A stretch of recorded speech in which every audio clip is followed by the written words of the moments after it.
Alors voilà, veille de Parashat Bereshit, j'aimerais vous transmettre un message qui pourrait sauver énormément de couples et énormément de maisons. Je vous assure.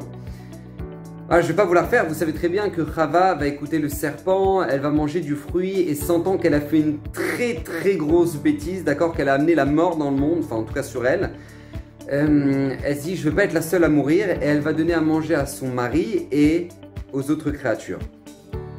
La conséquence, ça va être la malédiction qu'on connaît très bien.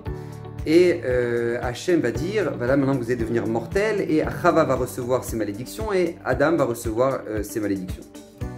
Et là, il se passe quelque chose d'incroyable. Juste après, à la fin des malédictions, Adam va renommer sa femme.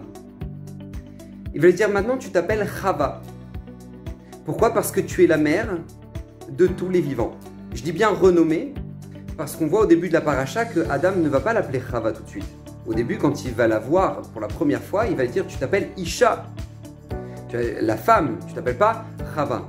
C'est seulement après les malédictions qu'il va l'appeler Chava. Alors Rashi sur place dit non, mais ça revient sur le début de la paracha. Mais les autres commentateurs disent non, ça revient sur quoi? Ça revient sur après la malédiction. Et Adam Arishon va renommer sa femme et il demande, mais c'est incroyable. C'est la seule chose à laquelle il pense là maintenant. Adam, il vient de recevoir la malédiction, qui devient mortel, qui va devoir galérer pour aller bosser, etc. Il regarde sa femme et dit, tu sais quoi, tu vas t'appeler Chava maintenant. Mais qu'est-ce qui lui arrive? Pourquoi il pense à ça? Écoutez bien, Adam va nous montrer un exemple extraordinaire pour l'humanité entière de ce qu'une personne doit être capable de faire dans son couple.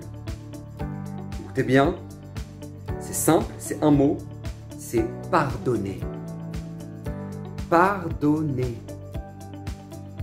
Et non seulement il va lui pardonner à Chava, qui lui a ramené la mort, la galère et tout ça, et non seulement il va lui pardonner, mais il va lui faire comprendre qu'elle a de la valeur.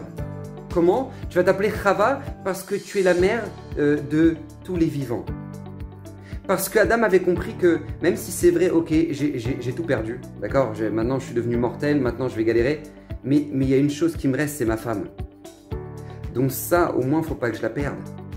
Et il va la valoriser. Regarde, au moins ma femme, regarde, tu es la mère de tous les vivants, et je t'aime pour ça. Et c'est un exemple extraordinaire parce que c'est ce qu'on doit être capable de faire dans le couple. Alors, on doit être capable de pardonner. Alors, je ne dis pas que tout est pardonnable, bien évidemment, parce que les tromperies, etc., je ne rentre pas là-dedans, Chasvé Shalom, la Torah nous dit que c'est sourd de pardonner. On ne parle pas de ça.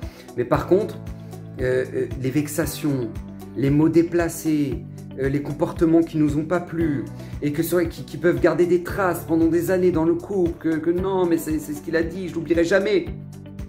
Pardonner. Pardonner.